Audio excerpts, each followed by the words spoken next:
tal amigos? Muy buenas tardes tengan todos ustedes.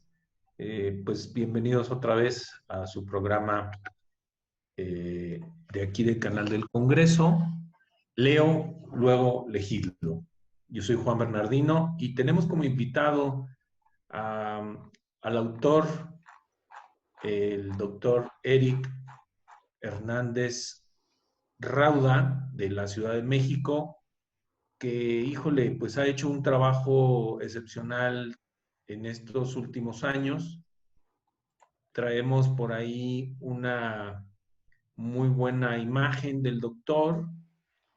Pues para empezar, él es licenciado en Derecho por el Centro Universitario México, División de Estudios Superiores.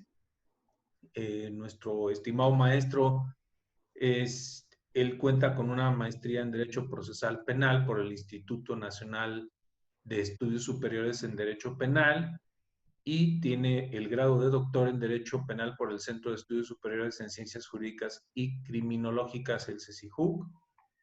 Ha sido postulante por más de 23 años y pues bueno, es capacitador ya certificado en temas del sistema de justicia penal, de el cual ha sacado provecho porque ha impartido cursos, talleres, tanto a servidores públicos del Poder Judicial de la Federación como de la extinta Procuraduría General de la República, hoy Fiscalía General, y pues en diversos estados del país, incluyendo obviamente el estado de Jalisco, en donde ha impartido algunas materias.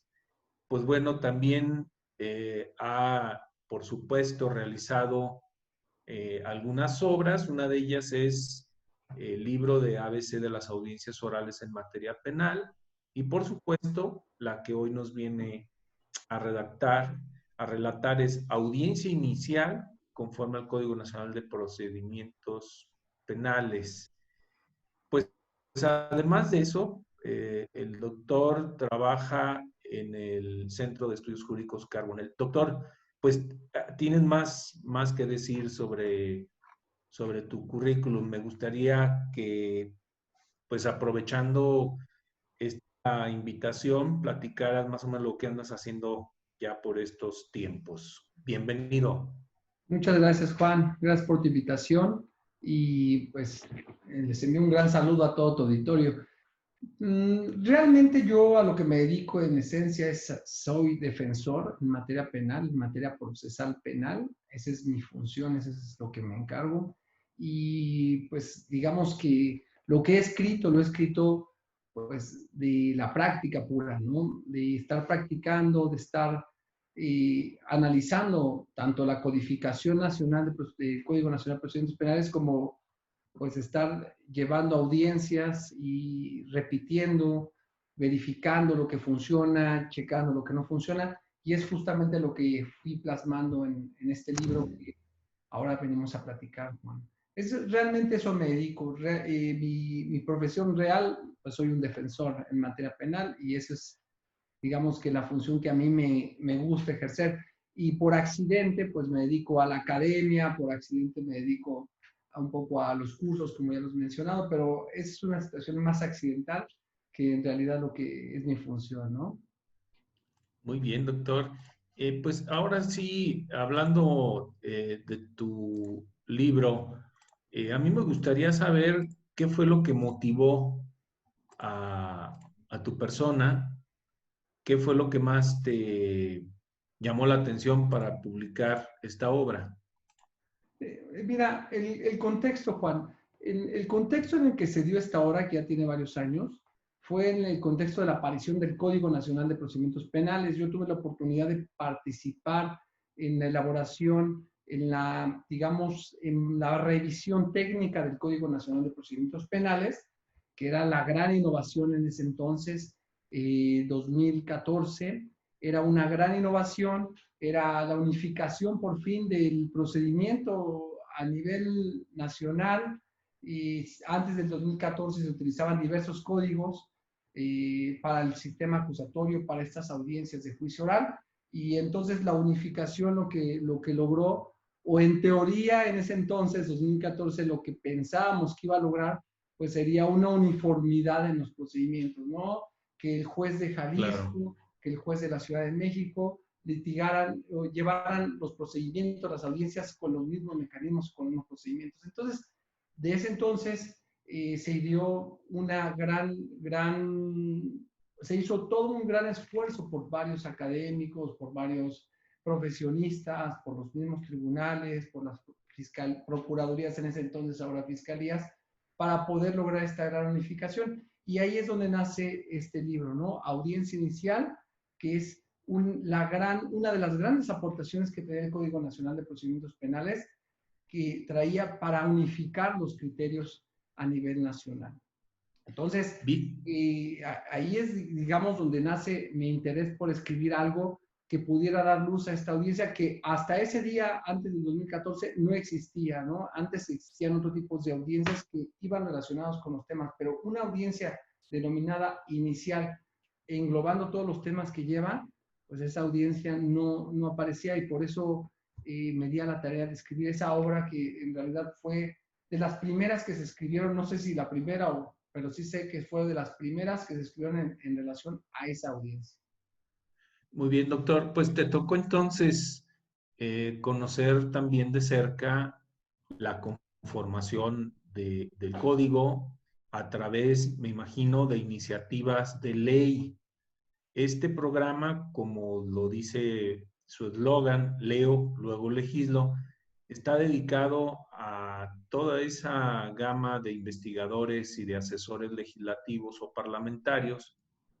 Y yo quisiera que me platicas un poco y les platicaras a nuestro auditorio.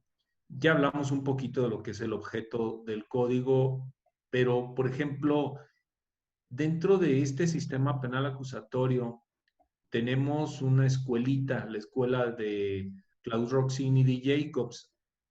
¿A cuál de las dos escuelas, de los dos teóricos alemanes, crees que se deba más este código?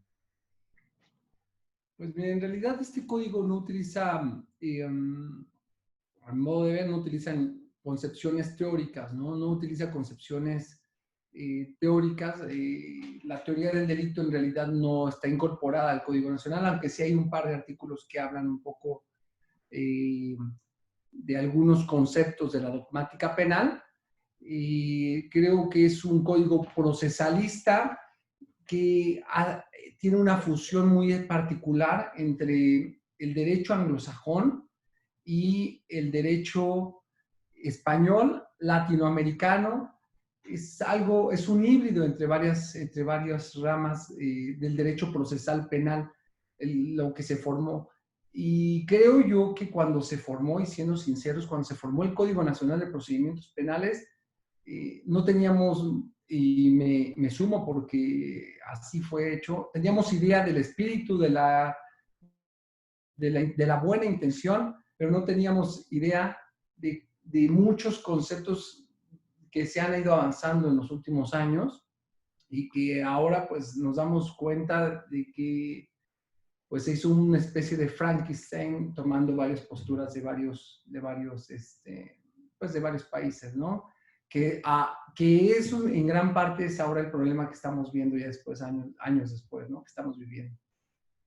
Sí, entonces entrando ya en materia, este código, como bien estamos apuntando, que es un híbrido de varias concepciones de varios países, sobre todo latinoamericanos, y en ese contexto añadir lo que pasa en los Estados Unidos de Norteamérica. La audiencia inicial, cuando la vemos nosotros en algunas películas, en algunas series de televisión, generalmente nos trasladábamos a lo que pasa en una sala, pero en esa sala lo relacionábamos mucho con el jurado, es decir, con el tema de el derecho norteamericano. Para darle un pequeño contexto aquí al público, ¿qué diferencia habrá entre la etapa inicial o este proceso inicial anglosajón y el de aquí de nuestro país? Esta pregunta que me haces es de las preguntas más interesantes que tiene. Siempre pensamos que el juicio oral era algo relacionado con el procedimiento anglosajón, y lo pensamos incluso en el 2013, 2012, que íbamos a tener procedimientos muy anglosajones, e incluso muchas figuras, muchas técnicas que utilizamos de litigación, pues fueron traídas directamente del sistema norteamericano. Quienes participaron mucho de la capacitación tanto de jueces como de ministerios públicos, como de defensores, asesores jurídicos. Al día de hoy, 2020, empezamos a llegar a la conclusión que nuestro derecho procesal penal con este código no tiene mucha relación con el sistema anglosajón y no es tan gringo como lo imaginábamos. De hecho, no tiene que ver, y empezamos ahora algunos académicos, algunos doctores, a hacer una clara separación del derecho anglosajón. Esto de que los juicios en materia penal en Estados Unidos son decisiones de ciudadanos, decisiones tomadas de carácter subjetivo por ciudadanos que deciden y que definen la culpabilidad o la inocencia de una persona. Entonces, en esos sistemas anglosajones, pues convencer al jurado de tu inocencia es importante, convencer al jurado de la culpabilidad de la persona. Y entonces utilizan técnicas de litigación, utilizan formalidades para poder persuadir, influir en la mente de ese jurado, ese ciudadano que se sienta a juzgar una responsabilidad complicada. Nuestro sistema tiene la tradición romano-germánica, aunque tengamos una transición hacia la oralidad, nuestro sistema sigue teniendo la raíz romano-germánica. Y eso significa que nuestras decisiones de culpabilidad o de inocencia no están basadas en lo que un ciudadano considere o crea o no crea prudente. Todas las decisiones que están siendo tomadas en una sentencia, vamos, en un juicio como tal, tienen que estar basadas en un ente objetivo. Y ese ente objetivo se llama la prueba. La mayoría de los académicos hemos empezado a voltear ya a temas de razonamiento probatorio, a temas de teoría general de la prueba, a temas relacionados con el tema probatorio y el alcance, el estándar de prueba, las formas de valoración de la prueba, para crear mecanismos objetivos de juzgamiento, para que solo se juzgue con la prueba, no se juzgue con la percepción. Entonces, si al día de hoy algún profesor enseña que hablar bien o hablar bonito en una audiencia de juicio va a convencer al juez de algo, lo va a persuadir de algo, pues creo que se está equivocando porque está pensando más en el sistema anglosajón que en el sistema romano-germánico. En el sistema romano-germánico no se trata de convencer, no se trata de persuadir, se trata de presentar pruebas para demostrar, para comprobar un hecho específico. Entonces, es muy interesante, por eso decía tu pregunta. Muy bien. Doctor, entonces, ¿dónde quedan esas formalidades de las audiencias? ¿Qué tan importantes son las formalidades de las audiencias y si influyen o no influyen en la decisión del juez? Porque ahorita tocaste el punto. Esas formalidades dentro del juicio oral, pues tienen que ver con el desahogo de pruebas. ¿Qué importancia le darías? Pues mira, ahí está muy claro como lo que comentas. Nosotros al principio, 2014, leyendo este libro de audiencia inicial, damos mucha fuerza a la técnica de litigación anglosajona, ¿no? Es decir, que el abogado fuera con una oratoria impecable para que impactara emocionalmente al juez, ¿no? Y al juez lo tratábamos como jurado, porque las técnicas son para conmover a una persona, a un ama de casa, para conmover al oficinista que está sentado en un juzgado teniendo que resolver un asunto penal. Nosotros tenemos toda una base, y tú ya hace un momento lo comentabas, hablabas de los dogmáticos, de dos de los grandes dogmáticos del derecho penal.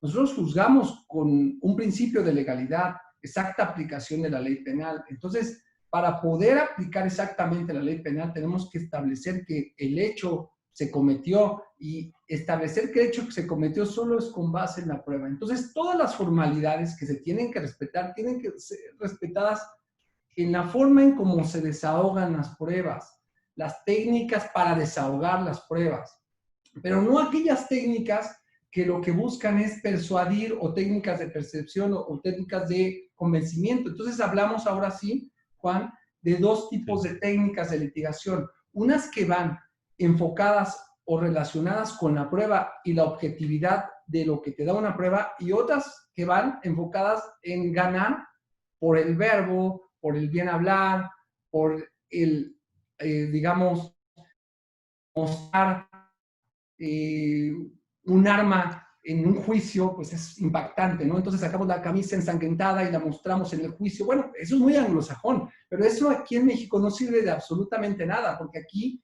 no vamos a impactar a un juez. Un juez lo que está esperando es el desahogo de la prueba, de esa información desahogada, valorarla y luego verificar si cumple con el estándar de prueba para poder declarar la culpabilidad de una persona. Entonces estamos hablando de personas, jueces altamente calificados para hacer este trabajo tan sofisticado de determinar si una persona es culpable o inocente. En cambio, los sistemas anglosajones son subjetivistas. No hay estándar de prueba, aunque pues, una persona que va a juzgar, una ama de casa que va a juzgar, pues juzga con el corazón, con lo que siente. Yo lo veo cara de inocente, pues lo absuelvo. Yo lo veo cara de culpable, lo condeno. Y se olvida un poco de la prueba. Por eso es importante ser incisivo en esos temas. Nuestros tipos de juzgamientos tienen mayor objetividad que los juzgamientos anglosajones. Bajo esa óptica, doctor, hablas obviamente de las partes que integran el procedimiento y mucho se ha hablado de el asesor. Es decir, se ha hablado, pero para mal, porque tienes ya un defensor. ¿Qué ventajas podría tener este asesor dentro del proceso de esta etapa inicial? O definitivamente, si el asesor forma parte nada más de ornato. ¿Cuál es tu percepción? Mira, fíjate, desde ese entonces, desde que creé este libro, ya hablo del asesor jurídico y de su papel preponderante. Ahora, ya una nueva reflexión, ya después de tantos años, bueno, han pasado 5 o 6 años de este código, pero del ejercicio profesional, me doy cuenta que la labor del asesor jurídico está desvirtuada, o sea, está mal direccionada. Y quizá en eso seamos responsables todos los que empezamos a capacitar, ¿no? Parecía que el asesor jurídico era un ente que su función principal era cargar la acusación, ¿no? Era como el asistente del Ministerio Público, el que le apoyaba a la gente del Ministerio Público. Están muy separadas las funciones, están muy bien separadas. El defensor, evidentemente, va buscando los intereses del imputado, ¿no? Del acusado en juicio. El Ministerio Público es el que acusa, el Ministerio Público es el que acusa, y al acusar se hace cargo de la prueba. Es el que tiene la carga de la prueba. Porque el acusado, el imputado es inocente hasta que el Ministerio Público compruebe lo contrario, ¿no? Y luego viene la figura del asesor, que la figura del asesor principal no es cargarlo, no es ayudarle al Ministerio Público a la acusación. Esa es una función de un órgano estatal. La función del asesor jurídico con precisión es, primero, hacer que se respeten los derechos de la víctima, que pueden ser incluso contrarios a los intereses de la gente del Ministerio Público. Un asesor jurídico lo que tiene que velar son por los derechos humanos de la víctima, que le brinden atención médica, que le brindan atención psicológica, que el Ministerio Público cumpla con la función de darle la información necesaria, que le permita presentar pruebas. Pero pruebas hacia dónde? Las pruebas que presenta un asesor jurídico tienen que ser inclinadas necesariamente hacia la reparación del daño integral. Todos los rubros que incluye la reparación del daño integral. Entonces, un asesor jurídico tiene muchísimo trabajo y el trabajo lo tiene en la reparación del daño, porque eslabonar una serie de probanzas tendientes a acreditar una reparación integral, de una reparación integral, es un trabajo gigantesco. que el Ministerio Público lo deja solo en la reparación material, es decir, ¿cuánto te robaron? Pues lo que te robaron te pagamos. El asesor jurídico tiene que hacer ese trabajo complementario, que es 100% de reparación del daño. Entonces, creo que ahí está su papel importante, que no lo estén haciendo, que estén haciendo como segundas del Ministerio Público, de confirmando todo lo que hace el Ministerio Público, bueno, pues es otra situación. Pero la función principal es respeten los derechos de la víctima y reparen el daño, pero no solo lo material, sino vayan a una reparación completa conforme a la Ley General de Víctimas. Doctor, has tocado el tema importante de las funciones que tiene el Ministerio Público y bueno, viene el tema obligado, la formulación de imputación de parte del Ministerio Público.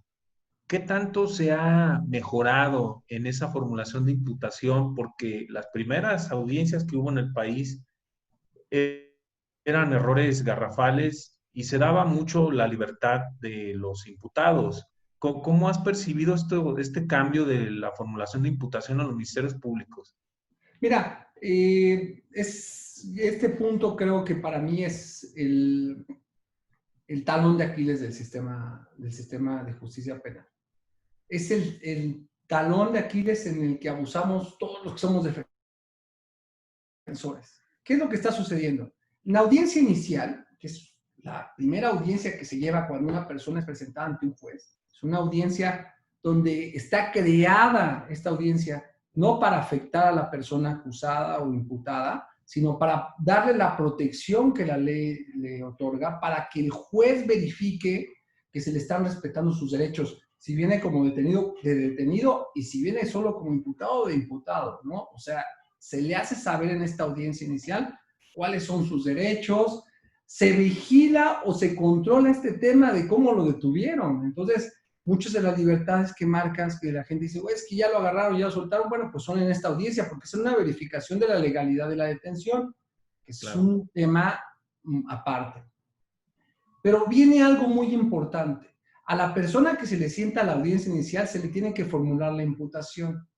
En el 2014 no entendíamos la trascendencia de la formulación de imputación, y digo no entendíamos porque pues, cuando se legisló, y en ese tema, pues fue muy banal, fue como la formulación de imputación significaba nada más informarle quién lo acusa y de qué lo acusan, o cuál es la imputación que se está investigando. Eso era realmente la formulación de imputación. Hay un artículo en el Código Nacional de Procedimientos Penales, el artículo 316, que establece la importancia de la formulación de imputación. Y ahí es donde está el talón de Aquiles, porque al Ministerio Público se le obliga en esta audiencia inicial a darle un hecho, una tesis completa, lo que le decimos el marco fáctico de su autoría del caso. El Ministerio Público tiene que decir qué pasó, cómo pasó, dónde pasó y por qué pasó el día de la formulación de imputación. ¿Qué pasa? Que el Ministerio Público tiene un caso y ese caso lo tiene con detenido. Lo detuvieron a la persona, lo agarraron, lo detienen y a las 48 horas lo tiene que presentar ante el juez. Bueno, en 48 horas tiene que decirle al juez qué pasó, dónde pasó, cómo pasó y por qué pasó.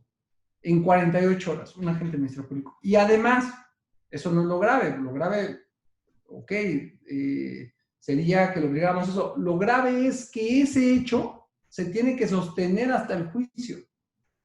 Es decir, si el Ministerio Público se equivoca en la formulación de imputación y dice mal la fecha o establece mal un hecho o da malas circunstancias de modo, ese caso está perdido desde la audiencia inicial, porque llegado al juicio no se puede probar. Un hecho que está mal formado no puede ser probado. Una teoría del caso de un acusador está formada por el hecho, por las pruebas que acreditan ese hecho y por el sustento jurídico, ¿no? La teoría del delito. Sí, sí, obviamente. ¿Sí? Entonces, cuando a ti te obligan a forzar a dar una tesis del hecho en las primeras 48 horas de investigación, acaba de matar a una persona y en 48 horas yo tengo que dar toda la estructura fáctica y esa estructura fáctica no puede fallar porque el mismo artículo 316 dice que ese hecho imputado tiene que ser el mismo hecho por el cual va a ser juzgado. No puede tener variantes. Claro.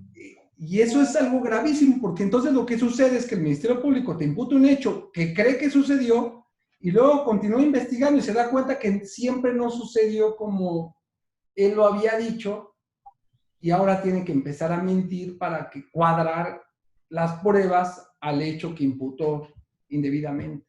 Y esa es, digamos, que la fuente de las absolutorias. El 80% de las absolutorias que están dando en México no es porque la persona sea del todo inocente, es porque el Ministerio Público afirmó un hecho que no pudo probar. ¿Y por qué no lo pudo probar? Porque lo afirmó sin tener ningún sustento, solo lo intuyó. O lo tomó de la declaración de la víctima. La víctima dice que fue así, pues yo digo que fue así y se acabó, sin poderlo comprobar.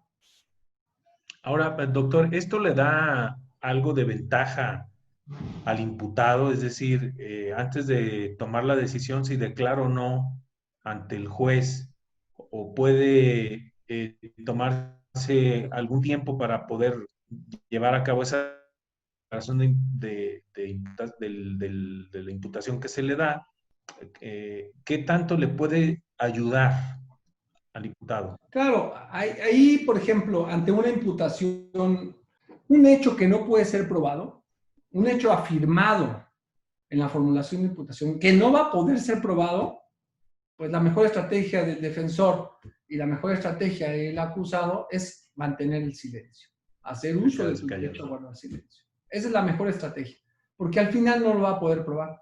Entonces, porque todo lo que puedas decir a lo mejor sí puede ir en tu contra. Y bajo esa premisa, pues la estrategia de un defensor que sabe que el hecho está mal planteado es permanecer callado durante todo el procedimiento, porque la absolutoria va a ser segura. Ese es el problema, que a mí no me gusta que forcen al Ministerio Público a plantear una teoría fáctica, un hecho,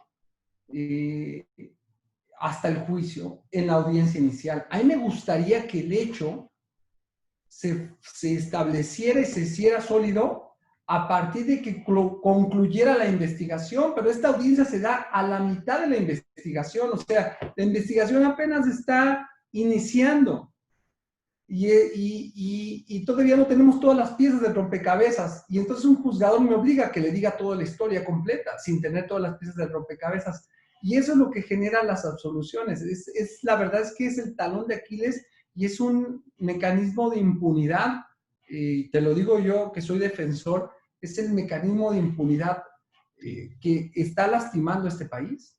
Sí. Porque, oye, ¿por qué todos salen absueltos? Porque afirman hechos que no pueden probar y la estrategia nada más es esperar. Son defensas totalmente pasivas y exitosamente pasivas.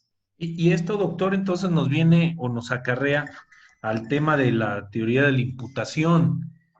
Y aquí es donde también, aunque no profundiza la obra, pero tiene mucho que ver también que el Ministerio Público, cómo ha sido su formación, cómo ha sido su percepción de ese evento, que lo pudiera entonces direccionar a formular una imputación con una base teórica. Y luego entonces aquí, hablar también de flagrancia nos habla de otro problema más, que la flagrancia se ha convertido en una situación de corte garantista tal que el policía y inclusive el Ministerio Público venían acostumbrándose a una formulación de tal manera que casi todas pegaban, casi todas sus detenciones. Sí, así es. ¿Qué ha pasado ahora, doctor? Mira, ese es un punto aparte. O sea, un factor de impunidad, lo tocamos ahorita en este momento, que es el hecho de que forcemos a los ministerios públicos a establecer tesis cuando todavía no han terminado su investigación. Y ese es otro factor, la intervención de la policía al momento de la detención, que es otro punto también que está generando mucha impunidad. Mucha polémica. Y mucha polémica y bastante impunidad. La Corte, desde hace más de 10 años, ha venido estableciendo todo un estudio en torno a la flagrancia, en torno a las detenciones, a los tipos de flagrancia, pero también en torno a los contactos que tiene la policía con los ciudadanos, contactos que pueden ser así lícitos es. o que pueden ser ilícitos previos a la detención. Entonces, el ministro Cosío fue el promotor de todas estas concepciones y creó toda una escuela, toda una serie de resoluciones relacionadas con ese tema. Son súper complejas, son altamente complejas. Poder instruirle al policía de cuándo una detención es adecuada y cuándo una detención no es adecuada es altamente complejo, dada la realidad que presenta nuestro país. Entonces, la policía está teniendo contactos con ciudadanos y la mayoría de los contactos devienen ilícitos. Y ese no es tanto el problema. El problema es que al devenir ilícito el contacto, también es ilícito la obtención de los objetos materiales. Entonces, encontramos a una persona en su coche lleno de armas, ¿no? Con un arsenal. Pues sí, pues toda la detención fue ilegal y por lo tanto, como un efecto reflejo, afecta de ilicitud también a las armas, ¿no? Entonces esta persona a los 48 horas va a ser liberado por un juez porque no fue legalmente detenido y los objetos tienen que ser declarados ilícitos, ¿no? La recolección de los objetos tiene que declararse ilícita y por lo tanto este cuate queda totalmente impune. Hay una serie de pautas que se tienen que seguir para tener un contacto con un ciudadano, para hacerle una revisión corporal, para hacerle una inspección en su vehículo. Pero esas pautas son complicadas y también dependen mucho de una buena capacitación del policía y también depende mucho de que el policía en la realidad las pueda llevar a cabo, ¿no? Es sumamente complejo y los jueces son sumamente estrictos con el tema porque se trata de un tema de protección de derechos y es derivado de una escuela que ya existe en relación a ese tema. Es un Sí, asunto.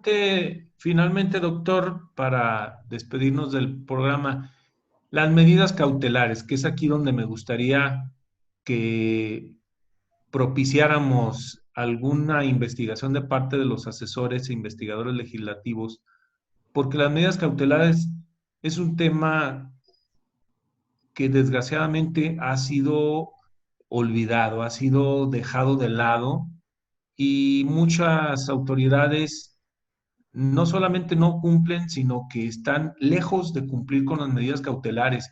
¿Qué propones o qué sugieres a los asesores parlamentarios? Bueno, aquí en el tema de medidas cautelares es un tema federal, un tema que requiere de una modificación federal.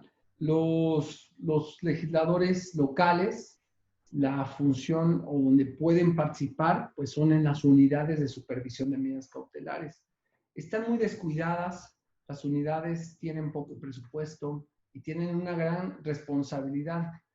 Un sistema penal que, en donde impera el principio de inocencia, en donde el principio de inocencia es la base, tiene que tener un sistema de medidas cautelares bastante flexibles, donde la mayor parte se incline hacia la libertad de la persona, pues al final se trata de un inocente que tiene que ser juzgado y después declarado en su caso culpable, pero de entrada es inocente. Entonces el trato tiene que ir con ese trato de inocente. Entonces, hay un buffet de medidas cautelares, 14 medidas cautelares. Así La es, última de esas medidas cautelares es la prisión preventiva y es la última que prisión. tenemos que utilizar. Pero antes hay una serie de medidas cautelares muy, muy adecuadas, pero todas tienen que llevar una debida justificación.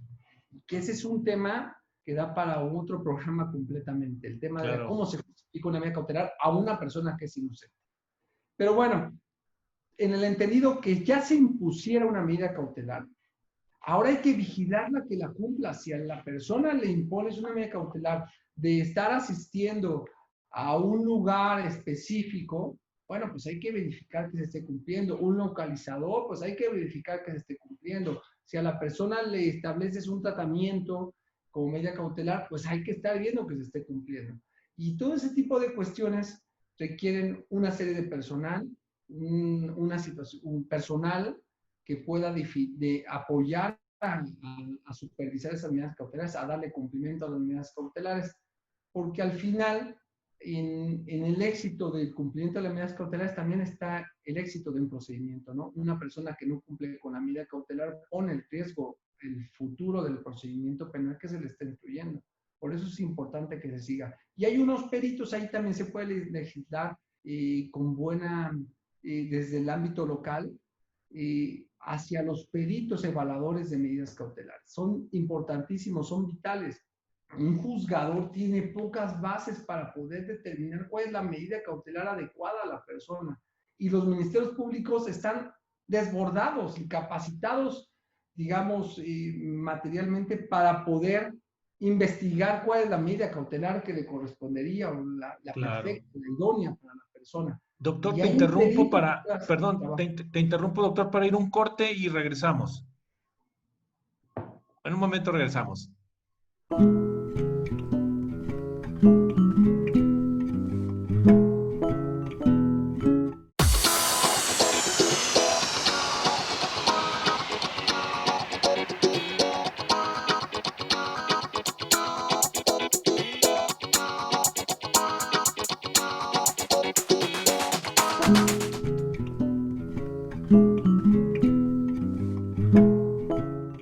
Pues continuamos con el programa Leo, luego legislo.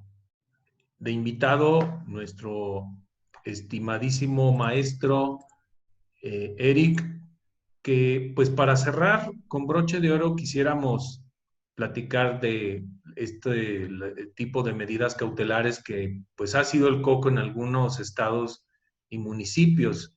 Reanudamos con tu conversación, estimado profesor. Sí, mira, te comentaba un poquito que hay unos peritos que se encargan de evaluar cuando una persona tiene algún riesgo procesal, ¿no? Llámese sus posibilidad de sustraerse de un procedimiento penal, poderle causar un daño, una afectación a la víctima o poder entorpecer el procedimiento como tal, ¿no? Y obstaculizarlo. Y ese perito es un evaluador, es una evaluación tanto psicológica como económica, como socioeconómica, en fin, una serie de factores que utilizan para evaluarlo.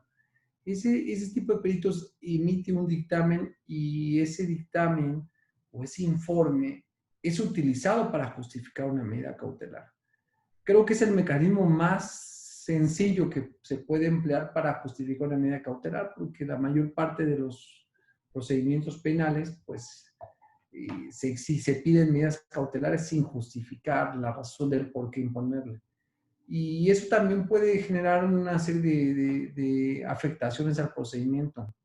Entonces, o también se exceden o también lo hacen mecánicamente, ¿no? La mayoría de los jueces, ya para evitarse todo este embrollo de la justificación, pues siempre imponen firma periódica y algunos imponen alguna garantía económica. Dicen, a ver, ahorita firman cada 15 días, cada semana, cada mes y deja 10,000, 20,000 pesos de garantía.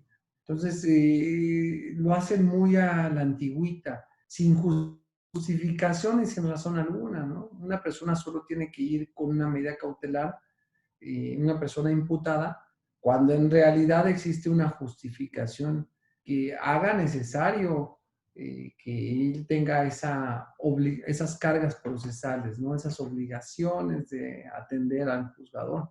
Entonces, ahí hay mucho que se puede hacer en materia de medidas cautelares desde el ámbito local y tiene que ver 100% con las unidades de supervisión de medidas cautelares y los operadores que forman parte de ella.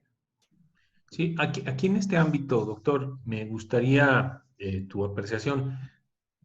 Ya sabemos que el juez, de una manera demasiado complicada por el tema de tomar una decisión de la medida cautelar que le solicite el agente del Ministerio Público o fiscal, en ocasiones pudiera ser que tuviera unos parámetros para poder él establecer la medida cautelar correspondiente. Para ti, ¿cuál es la más importante de las medidas? Perdón, de los parámetros para tomar la medida. Mira, la medida cautelar tiene que ser idónea y proporcional. Para mí la proporcionalidad es, digamos, el parámetro principal que se tiene que atender. Y la proporcionalidad no va en torno al delito que se le imputa. O sea, a ti te pueden imputar un delito, no sé, un abuso sexual, un delito de fraude, un delito de abuso de confianza, pero sobre ese delito tú eres inocente. O sea, la proporcionalidad de la medida no es en relación al delito que tiene. Porque el delito, pues, es un delito solamente de imputación, falta que lo demuestren. Tiene que ser proporcional al riesgo generador de la persona. Si la persona tiene altas posibilidades de evadir el procedimiento, de evadirlo, pues entonces la medida cautelar tiene que ir en proporción a ese riesgo. O sea, ¿qué tantas posibilidades tiene de huir del país? Bueno, pues tiene bastantes posibilidades de huir del país por los recursos, por su pasaporte, porque tiene visa, porque tiene otra nacionalidad. Entonces sumas esos recursos y lo ves altamente factible de que él, ante la imposición de una pena o ante el seguimiento del proceso, pues quiera irse. Y con eso generar un cierto grado de impunidad, ¿no? Entonces, esa proporcionalidad tiene que ir con la medida cautelar. Y es que la que creo que falla, porque, por ejemplo, dicen, bueno, garantía es 5,000 pesos. Ok, ¿es idónea para que una persona no se vaya de un procedimiento? Aquí se ha descompuesto todo porque en realidad el tema de las medidas cautelares se ha vuelto un poco mecánico, no es racional. Y eso es lo que se tiene que exigir, una racionalidad. Oye, si soy inocente, trátame como inocente y no me pongas medidas cautelares por costumbre, por tradición, porque tienen que ir. Ya no hablemos de las oficiosas, que ese es otro tema. Sí, finalmente, doctor, para cerrar la vinculación a proceso, me gustaría, aparte de hacer el cierre, pues que nos platicaras, eh, dentro de la vinculación a proceso hay bastante duda, sobre todo en la población, sobre todo cuando se dan aquellas situaciones de enmendar a través de los procedimientos que tienen que ver con la reparación. La gente quisiera ver en la cárcel a todos, es decir, la última ratio de estas medidas, pero se robó el sujeto imputado un radio, ya no sirve. Y pues el juez incita a las partes para que lleguen a un arreglo y finalmente el imputado accede, pues, pero la víctima se niega. Esto se da muy común. Sí, esta problemática de las medidas, de las soluciones alternas y y de los procedimientos abreviados, pues es algo que también, de cierto modo, está generando algo de impunidad.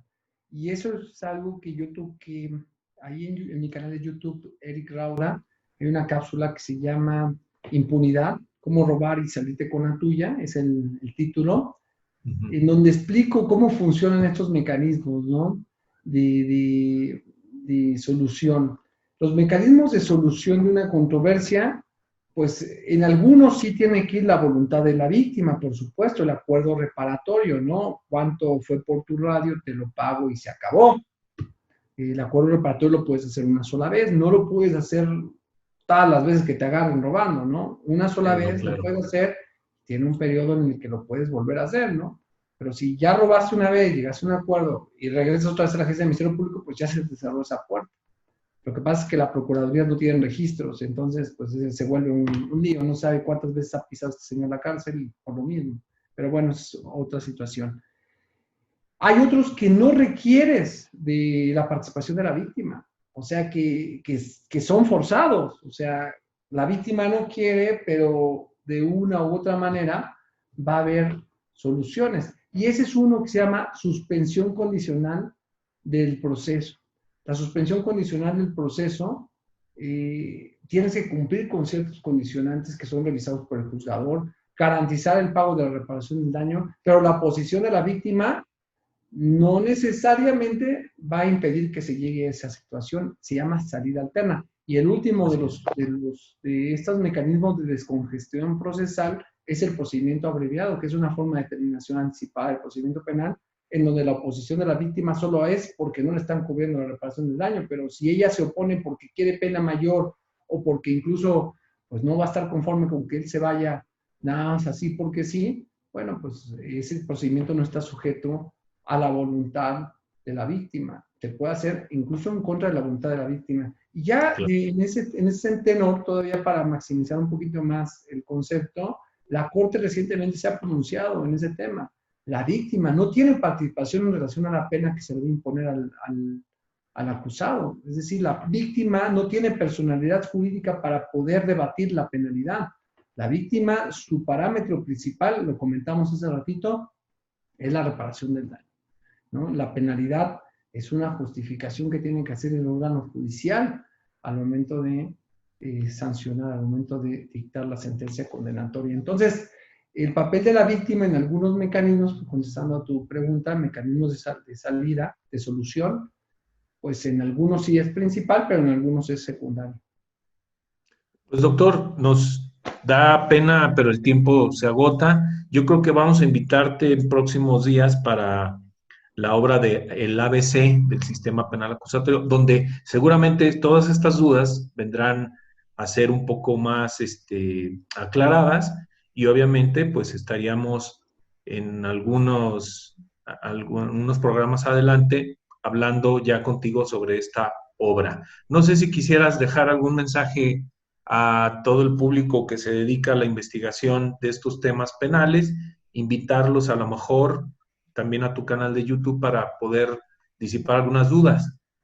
Sí, mira, el libro se encuentra en mi página de internet, ericrauda.com. Ustedes se pueden meter a la página de internet, lo pueden descargar, está digitalizado.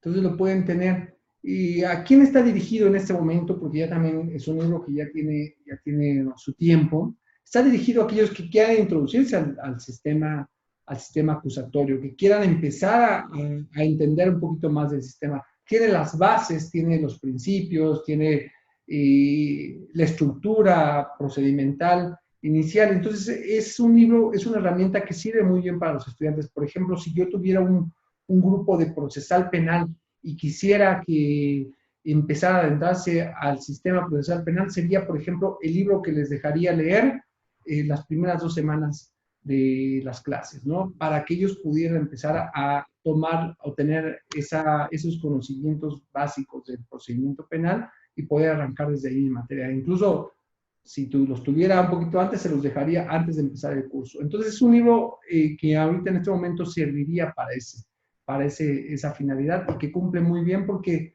va esquematizando de una manera muy didáctica todos esos conceptos que a lo mejor para algunos ya son pues muy simples y para otros apenas los van a conocer. Entonces, esta obra está digital en mi página de internet, en mi canal de YouTube y del mismo nombre, Eric Rauda, Eric con K.